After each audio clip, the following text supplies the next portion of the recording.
எளிய வெப்ப கடத்தல். வணக்கம் குழந்தைங்களா. நெருப்பு எப்படி பரவும்? வேகமா பரவும் தானே. ஆனா எல்லா பொருட்களையுமா வேகமா பரவும்? என்ன குழப்பமா இருக்கா? சரி வாங்க, நாம இரும்புல எப்படி வெப்பம் பரவுதுன்னு பார்க்கலாம். இந்த வெப்ப கடத்தல் சோதனையை செய்ய நமக்கு ஒரு மெழுகுவர்த்தி, கொஞ்சம் ஆணி, ஒரு மரக்கட்டை, அப்புறம் ஒரு ஆக்சா பிளேட் இதெல்லாம் தேவை. ரொம்ப முக்கியம், இத பெரியவங்க மேற்பார்வையில தான் செய்யணும். சரியா? முதல்ல மரக்கட்டையில ஆக்சா பிளேட பொருத்தணும். அப்புறம் மெழுகுவர்த்திய உருக்கி அந்த மெழுக பிளேடுல சொட்டு சொட்டா விடணும். அதுல ஆணிய ஒட்டி விட்டுறணும். இது மாதிரி கொஞ்சம் இடைவெளி விட்டு ஒரு 5 ஆணிய ஒட்டிக்கலாம். இப்போ ஆக்சா பிளேட இது மாதிரி தலைகீழா திருப்பி வைக்கணும். அடுத்து இந்த அமைப்புல பிளேடோட நுனியில மெழுகுவர்த்திய வைக்கணும்.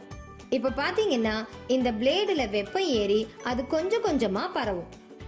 இப்போ அது பரவி முதல்ல உள்ள ஆணியில உள்ள மெழுக உருக்கி ஆணிய கீழே விழ வச்சிடும்.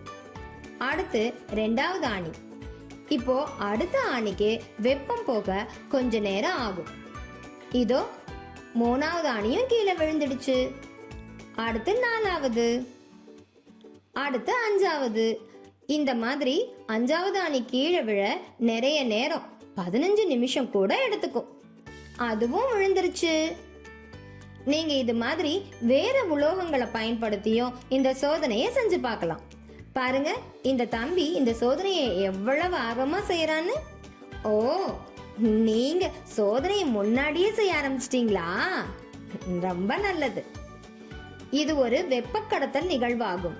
திடப்பொருட்களில் அதிக வெப்பநிலையில் உள்ள பகுதியிலிருந்து குறைந்த வெப்பநிலையில் உள்ள பகுதிக்கு அணுக்கள் அல்லது மூலக்கூறுகளின் இயக்கம் இல்லாமல் வெப்ப ஆற்றல் பரவும் நிகழ்வு வெப்ப கடத்தல் என்று வரையறுக்கப்படுகிறது.